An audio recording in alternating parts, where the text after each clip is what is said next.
very interesting discussion, and I really recommend you to follow up in Slack. And also, sorry for John. I think we probably have to move on in the session, and you can sort of really discuss there in Slack. So then we can move to the next speaker, so Xiaochuan Lu, on the streamlining the EFT matching.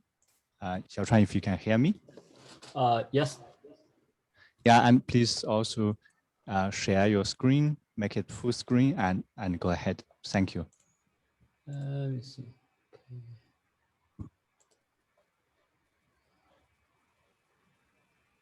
Okay. Do you see my screen now? Yes. Okay. All right. I'll just get started. And yeah, thanks for having me here to tell you about this functional methods. This talk is based on these two recent papers with my collaborators, Tim Cohen and Zhenkang Zhang, or Kevin Zhang. And whoops. Okay. Here is an outline. So I will, in this 20-25 minutes talk, try to cover the following. Like I will first start with what is EFT matching and why do we need it? Then I will move on to explain how do we usually perform EFT matching calculation. I will emphasize on the comparison between the amplitude approach and functional approach. And as we'll see, in functional approach at one loop level, the key object we'll encounter is this functional super traces.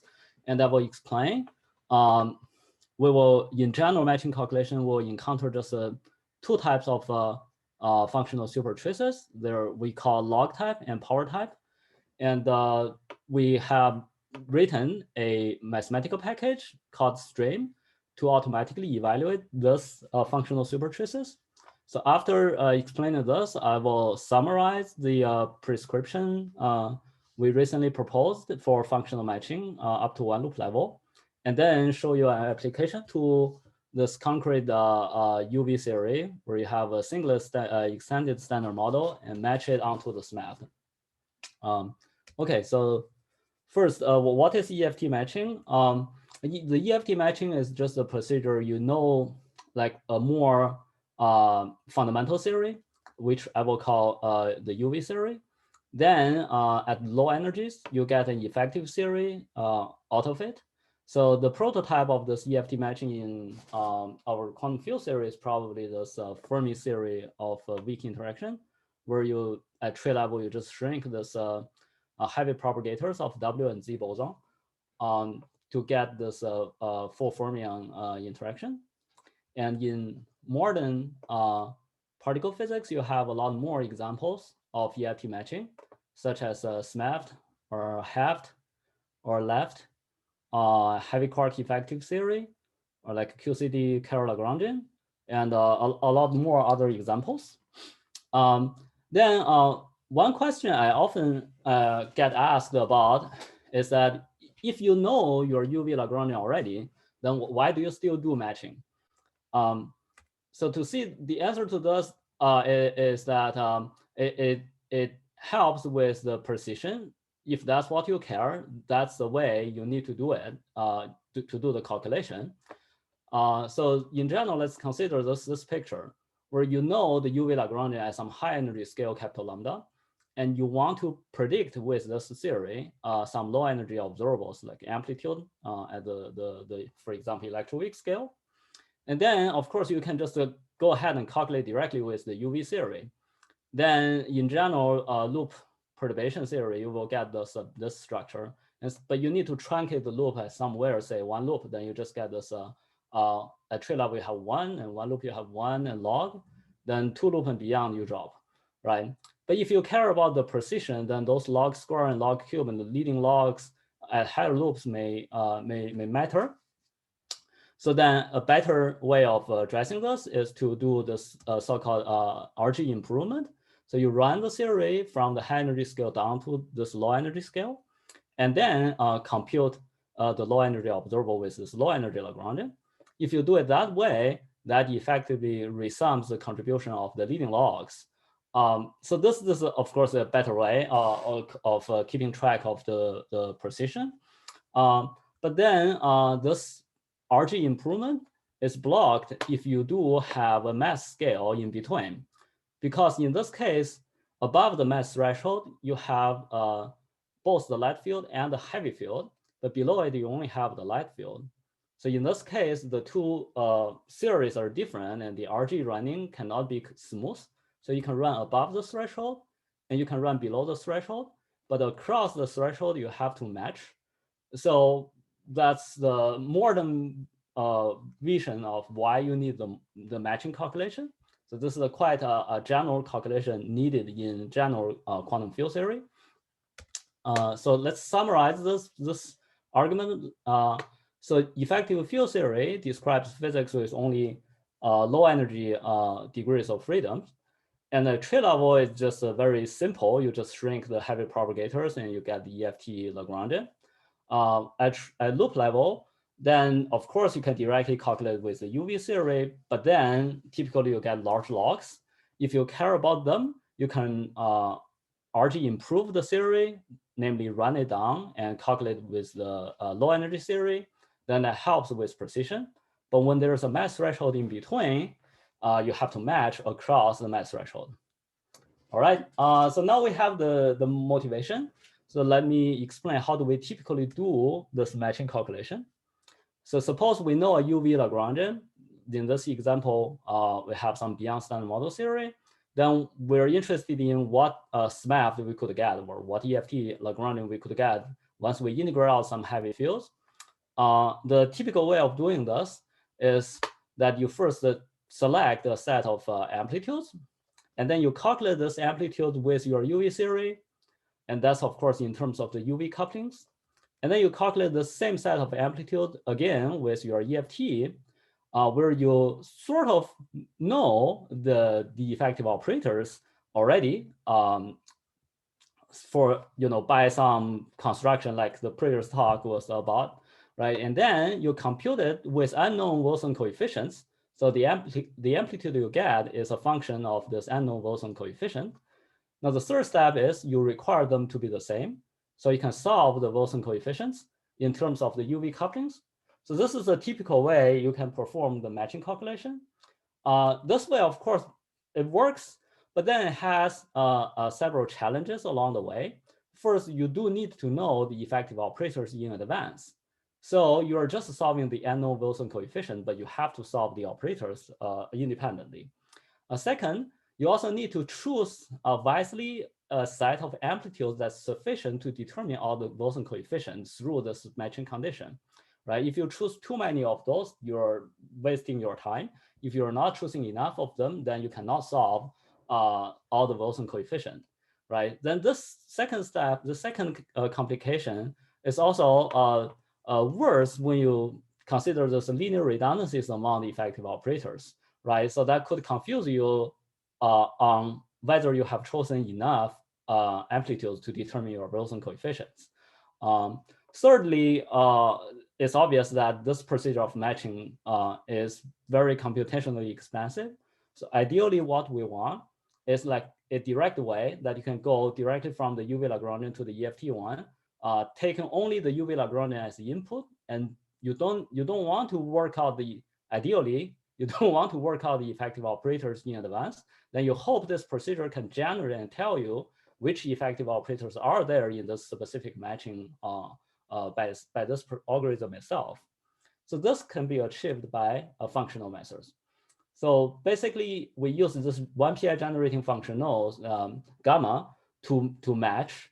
Then once they are equal, then it's guaranteed that all the amplitudes must be equal.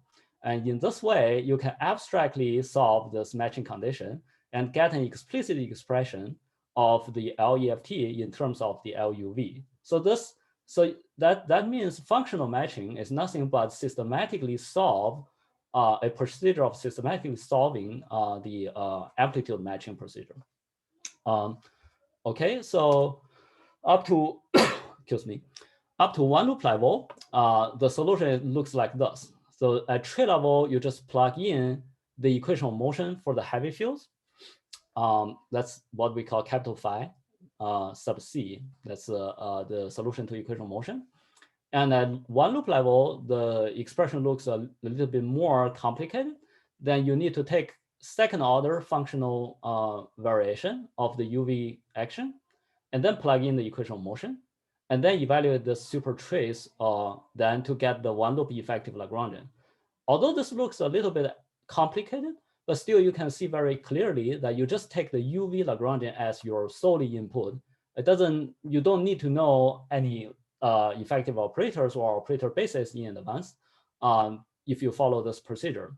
So this is the solution up to one loop level. I wouldn't go through the derivation, but there are various literatures that derived this result. But let me just emphasize this one thing. Here is that we take the hard region of the super trace in this one loop piece. That guarantees that you correctly identify the matching piece, and it gives you both the heavy only contribution and heavy light contribution in the matching. Let me also emphasize that this expression, this solution, holds for various cases. So I often got asked about the validity of this expression. So let me emphasize, it applies to any spin, including scalars, fermion, vector bosons, and it takes care of contribution from heavy light loops. And it applies to the case where in the UV theory, you have derivative interactions. And it also applies to the case where the UV theory has non-renormalizable interactions itself. It also applies to the case where you're matching onto a non-relativistic EFT, such as heavy quark effective theory. So with all this, this scope of applicability, this solution is really good. Then the only problem for this approach is just to understand how to systematically evaluate this functional super trace. So this is the only question then. And our new proposal from this paper last year is that in general, matching, we can always split this second variation into a K and an X, so two parts. So this K and X are matrices on this all fields, this little phi light field and capital Phi heavy fields. And this K is sort of the propagator part. So this is just like the way you usually split Lagrangian into kinetic terms and interactions. So we're splitting the second functional derivative into the propagator part and the rest. So except that the propagator now is a covariant propagator, where this P is defined as I times D, capital D, where D is covariant derivative. So this is including the gauge interaction part of the particle, right? But if we focus on relativistic EFTs from now on, then you can see that the K is diagonal, or you can at least choose the basis to make it diagonal always. And then it only has these two forms, like this bosonic form or this fermionic form. And on the other hand, the X could be very arbitrary. It includes everything else apart from this propagator part.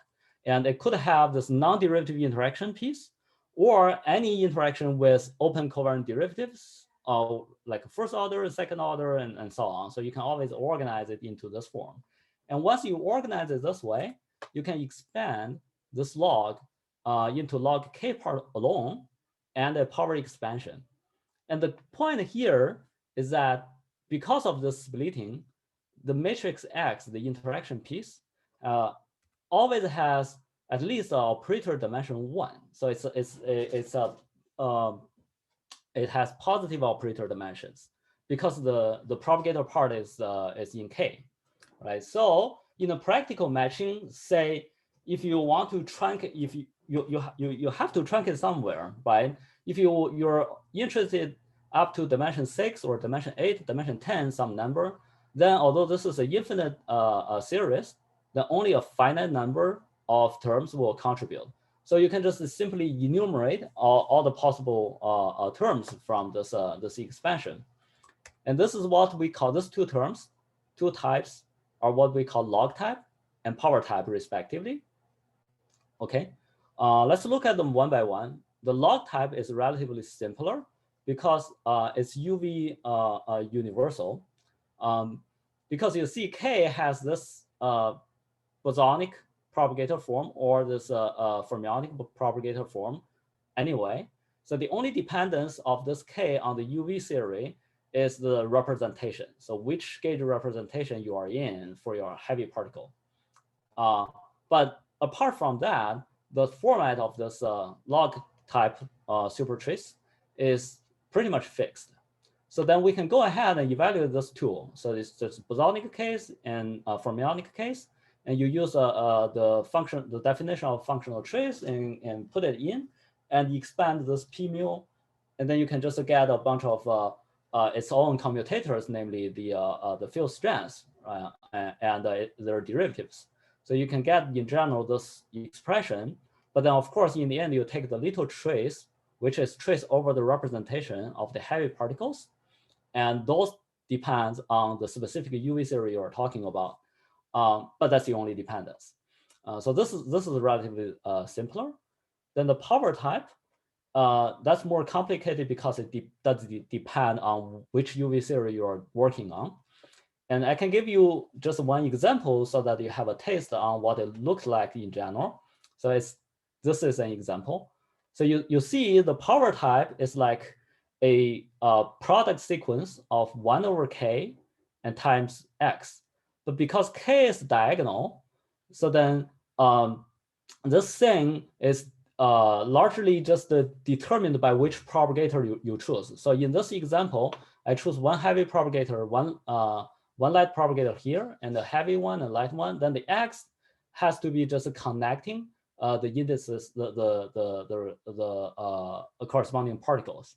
So in this example, we have, for example, this x interaction is derivative interaction, but there's no problem. You can just go ahead and evaluate this functional trace and get a set of effective operators like this. So this is a typical example of the power type. And then a natural question is, because it depends on the UV theory, we need to figure out how do we find all of them in a practical calculation. And we argue that you can use what we call covariant graphs to enumerate all the power type functional supertraces in your particular calculation. This is just a rewriting of this abstract equation. So we're just drawing graphs. Then if you see a propagator, 1 over k, then we draw a line. Then you see an interaction piece x, then we draw a node. And because this is a trace, so it's a circle. And then you just, in the end, need to connect all of them back together. So each term like this shape then can be represented by a graph like this. And this is different from the usual Feynman diagram, of course. It's just a graphic way of representing this supertrace structure. And the rule to enumerate the covariant graphs is that we need to find all distinct sets of propagator sequence. Then in this graph, there needs to be at least one heavy propagator. And then when we think if a certain graph will contribute to a certain calculation, we count the operator dimension of the nodes, and we add them and check if that's within the truncation, the dimension of the dimension we desire. And then we can find all of them. Then now we know how to find all of them. We need to ask, how do we evaluate all of them? Of course, we can evaluate them one by one by hand, like we're doing in the previous slides. But ideally, we would want a calculator that you can just automatically evaluate all of them. If you find one, then you just put it in, then it will evaluate it for you. To do this, we need to first standardize the format of input. So we need some notation here. Then each propagator we denoted by capital delta I if it's bosonic, and capital lambda I if it's fermionic. Then each interaction matrix X, the general form of that is some open covariant derivative and some other open covariant derivative, and they're sandwiching this some non-derivative interaction piece, right? That's the most general form of Xij, a term in Xij. So in the end, we see any power type of supertrace is just some supertrace of certain F operator, where this F is a product sequence. And in this product sequence, it has several blocks, and each block is centered by a propagator, and then sandwiched by some open covariant derivatives and open covariant derivative here, and ends with a UK, something like that. So we just need to address all of this format. Then we capture all the types of power type supertraces. Then for log type, hey, Xiaochuan, you have 5 minutes left in total. Okay, good. So for log type, you can convert it to power type as well by taking a derivative with respect to the mass. So with both of this in the standardized input format, we can now put them into this calculator, which is a mathematical package we wrote called Stream. I also want to mention there is a different calculator developed at the same time by another group called SuperTracer. So in principle, you can choose if you're on this calculation, which package to use. SuperTracer is designed to be part of a much bigger program, so it has more modules by design. But our code Stream is, I think, is much simpler to use because it has only one function. So let me show you how to use it. Suppose you do this example, like you evaluate this functional trace. Then if you do it by hand, you find the result up to dimension 6 is this form, like you have a U term and F mu nu square times U. If you use Stream to evaluate that, after loading the package, you call just this function supertrace. That's the single function in our package. And the way you put the input in is like here. So 6 is the dimension truncation in 1. And delta 1 is this bosonic propagator. U1 is this interaction piece. 2 is the operator dimension of this U1. Then once you type it in, then you can get the result as you see from here. It agrees with the above. And if you have open covariant derivatives in your trace, it's fine. You just explicitly put a P nu here. If you have a massless propagator, it's fine. You just use delta sub 0. If you have fermionic propagator, it's fine. You just use capital lambda instead of capital delta. If you want log types, you convert them to power type, and then just put it in. Okay, so now we know how to enumerate all the covariant, the supertraces and with covariant graphs, and we know how to evaluate them with Stream. So basically, we solved this problem of how to systematically evaluate the supertrace in a general matching calculation. Then let me summarize the prescription. There are 4 steps. First step is you get the UM for the heavy field and plug them in to get the tree-level Lagrangian. That's simple. Then to get the one loop piece, you need 3 more steps. You want to derive this K and X matrices by taking functional derivatives and plug in the UM solution. And then you want to enumerate all the power type supertraces with covariant graphs. And finally, you want to evaluate all the supertraces with Stream. And okay, a quick example in 2 minutes, right? So the singlet extended standard model, we have standard model and a heavy singlet. And the singlet has this mass term, this linear term with the Higgs, and this cross-quartic with Higgs, and self-trilinear and self-quartic. And our goal is to integrate it out because it's heavy and match it onto SMEFT. This calculation, this precise calculation has been done by these 2 groups using amplitude approach. And here I'm going to show you how to do the same calculation with functional approach. And of course, we get the same results. And first step is to get the equation of motion for the heavy field.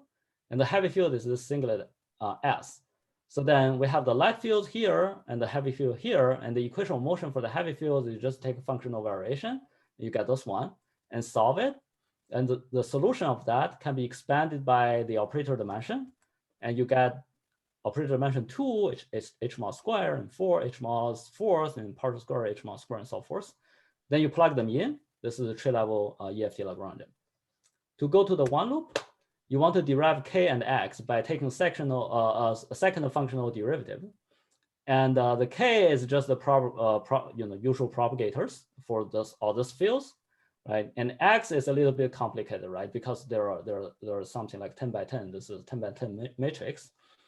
And to show you some of them, it looks like this for some elements here. And in particular, we have some derivative interactions, some z's for some blocks in this x. Then third step, you enumerate all the super traces with covariant graphs. There's no log type in this case because we're talking about a heavy singlet. It's a singlet. But power type, we have 16 covariant graphs here. And for example, one of them, like this, is this heavy, this double dash line is S and single dash line is H, and the solid line is fermion. Then if you write it out, it's this. Now you can use stream to evaluate that. Then you plug it in, then you get this result. This is after plugging in also the concrete expression for the U or the X matrix we found in the previous slide. And then you get this result. If you collect all the contributions from all the 16 covariant graphs, then you get the final matching result. That's here for bosonic operators and here for fermionic operators. All right, here comes to my summary. I told you that we have derived this one loop matching, this matching formalism up to one loop level, which is systematically solving the amplitude approach. Then the streamlined prescription is in this recent paper last year. And we also developed this mathematical package called Stream to automatically evaluate super traces. Finally, I showed you this pedagogical example of matching singularly extended standard model onto SMEFT. And thanks for listening. That's my summary. Okay, thank you, Xiaochuan.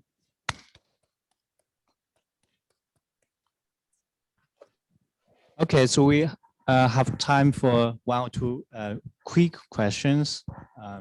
Is there any from the room?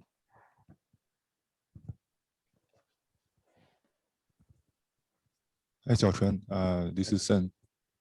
So I have a question which I kind of asked you or Zhengkang maybe already a few days ago, which is about the scheme of the calculation. So the worry is that when I need to do a real calculation in EFT, there's always some arbitrariness in choosing a scheme, and that goes away only if I use the same scheme in matching and also in the real calculation. But sometimes in order to specify a scheme, I need to know more information than just saying that it's a MS bar scheme. So I was wondering, since you make everything automatic, could you give, well, maybe it's better to say a concrete example. So what I'm really worrying about is the evanescent four-formula operators, because when we do real calculation, the result actually depends on which evanescent operators we choose as a basis. So I was wondering if the same information is also in your matching procedure, and can you tell us how you deal with this? Yes. First, so about schemes, there are two different things, right? Two different schemes. One is regularization scheme. The other is renormalization scheme. So first is just how you regulate your integral, this loop integral, to make it finite, right? You can use polyvelas, or you can use a sharp cutoff, or you can use Dirac. So for this, we always use Dirac. And then renormalization scheme is how do you define your counter term, and right, which is a finite piece, which is a counter term. How do you split that? And we always use MS bar. So that's our choice of the schemes. We stick to those two schemes throughout. And so for your question on the evanescent operator, so I think since we're talking about up to one loop calculation, I believe that's fine. Because evanescent operators in the end, right, they are redundant operators that wouldn't give you physical effect. So even if they're there in the matching result, because finally, eventually you will specify to dimension 4, their effect will be gone. So you don't need to worry about them. right? I understand you're talking about in the intermediate step where you need the basis kind of all the operators that to keep track of the subdivergences, but that's a subtlety only happens starting from 2 loop and higher, right? If you're using 1 loop calculation, you can always kind of mindlessly say, when I see a 1 over epsilon, then I just attribute that to the counter term and drop it in DMREG and MS bar. I'm not sure about this because this is not what we see in the real calculation. I mean, I fully agree that if you go back to 4 dimension, the eminence operators go away. But so maybe a better way to say this is that if you specify MS bar but with different eminence bases, the counter terms that you need to subtract the divergences in 4 dimensions should be different. So at the end, you will get a different finite piece in your final result. And we thought these kind of things should go away as far as we match with the same eminence basis. So for example, my understanding is that so eminence basis starts to matter if you at 2 loop if you care about RG running. But if you do a finite loop correction, I think it matters also at 1 loop. I don't think so, but I think maybe we should just chat offline to figure this out together. Sure. We can continue to discuss in the Slack channels. Thank you very much. Okay. Yeah. Thank you. Let's Xiaochuan again for the very nice talk. And indeed, you can continue in Slack. Yeah. So our last speaker in this session is Joydeep Chakraborty on the